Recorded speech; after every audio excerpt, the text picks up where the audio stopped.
What's up, team? It's your OG fitness trainer and trusted health coach, Serena. And today we're talking about your beginner's guide to healthy eating. Now, this can go on for hours, and I'm gonna do my best to keep it short and sweet. But just a quick side note, I have my pen and pad out here. Like, that's just a testament to my OG training style.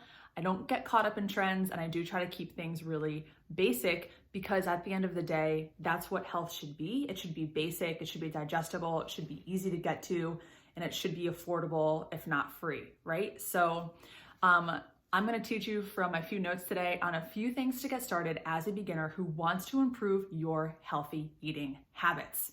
So first of all, let's take inventory. What types of foods are you bringing into the house? What does your kitchen look like right now, okay?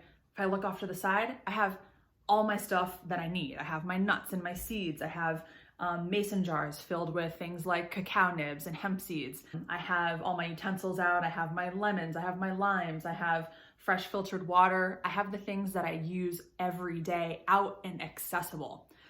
Let's also talk about the foods that are in the pantry. So, do you have a lot of sugary starches? Do you have cereals or granolas that have a lot of added sugar?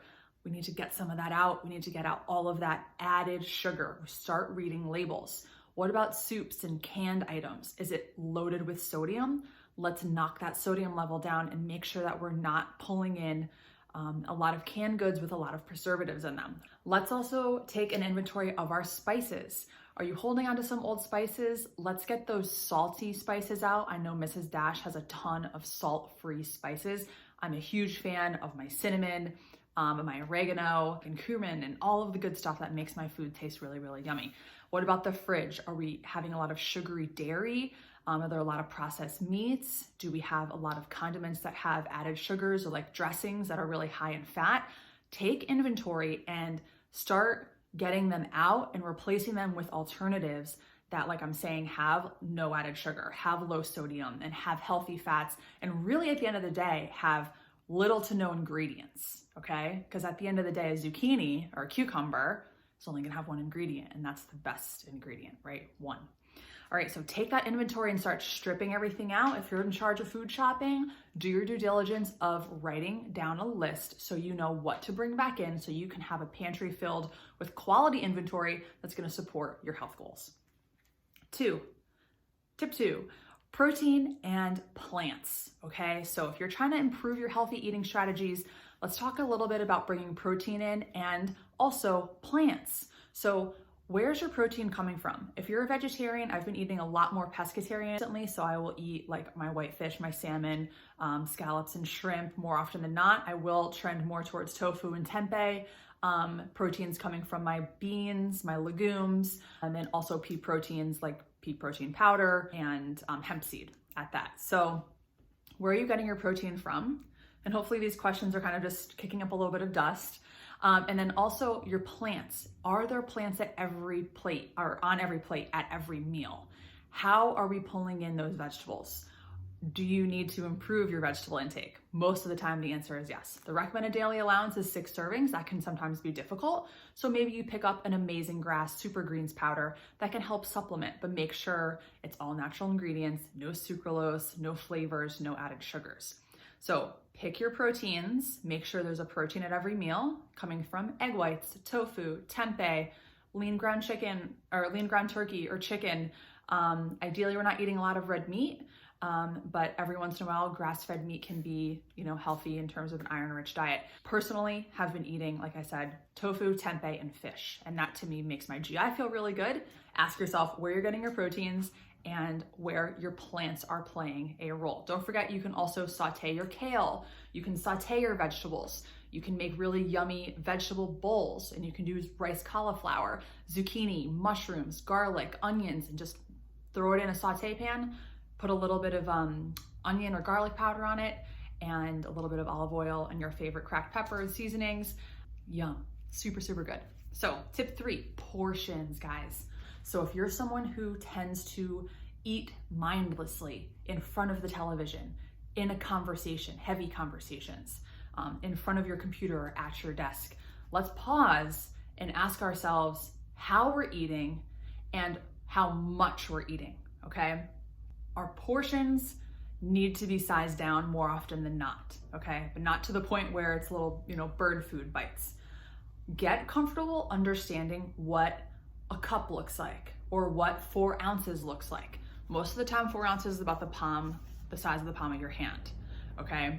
I like leaving my measuring cups out on my table, on my kitchen table, so I can just easily grab and go. So I'm actually aware of, all right, that's a tablespoon of chia seeds, that's a tablespoon of olive oil, that's 4 ounces of meat, that's 4 ounces of fish. Takes a little bit of time in the beginning, but if you're someone who's dedicated to making these healthy improvements, I guarantee you're gonna be slightly surprised. Sometimes you might be like, oh wow, I really don't get a lot for a tablespoon. But then on the other side, you're like, oh wow, like 4 or 5 ounces of meat. That's a lot of food. So you can kind of understand that eating healthy doesn't need to be restrictive, but in our minds and the way that society has kind of bred us to think, if you're doing this and you're kind of taking accountability in your portion sizes, it automatically means you're eating less. And sometimes it's just not the case. You actually might be eating more. So take accountability and understand that portions will play a factor in your weight loss journey, and then also how you're eating, okay? So does the environment around you create the opportunity for you to be mindful in your bites? Are you eating really, really fast? Are you double timing and you're texting or on IG and eating at the same time, not really registering what you're eating? You may feel like not satiated and you may feel hungry at the end. And if we sit and are slowly eating and we're registering the food consumption, I guarantee you're gonna be more satiated and just feeling more in control. So portions and also how you're eating will contribute to your healthy eating journey. And excuse me, the last one is prep, okay? This isn't me telling you to go buy a 30 pack of plastic containers off Amazon to portion everything out. If that's your vibe, go for it. But when I'm thinking about prep, I'm thinking about, hey, if I'm making, let's say, chia seed pudding, I'm not gonna make just 1 serving of that. I'm gonna do probably 3 or 4 because that's how much I will get out of a can. So now I have healthy snacks for the next 2 or 3 days. Same with my vegetables, same with leftovers. Like basically think about how you can spread out your meals that creates maybe 2 or 3 portions or servings that can then serve as a meal for the next eating hour or day. And that to me is preparation. That to me is food prep. You're not just ordering out 1 meal, right? And then that's it. Bring your food into the house, understand the landscape here. Who are you cooking for? Who's eating what? And then can you chop up a few extra vegetables? Take the fish out of the freezer, put it into the fridge.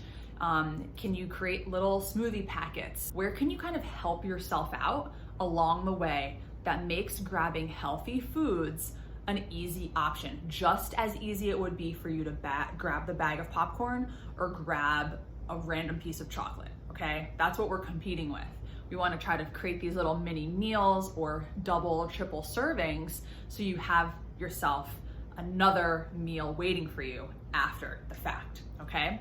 So hopefully those few tips helped spark a little bit of inspiration and motivation for you to start your health journey today. We have inventory, protein and plants, portions, and prep. As always, take your time, ask questions. Feel free to comment below. I'm happy to answer some of your questions here. Reminding you guys, I'm a fitness nutrition coach. I'm not a certified dietitian, so please, by all means, do your research. I'm always here to motivate and guide. Don't forget to subscribe today. Look out for my next video. Feel free to check this one out right here, and I'll see you on my channel. Bye.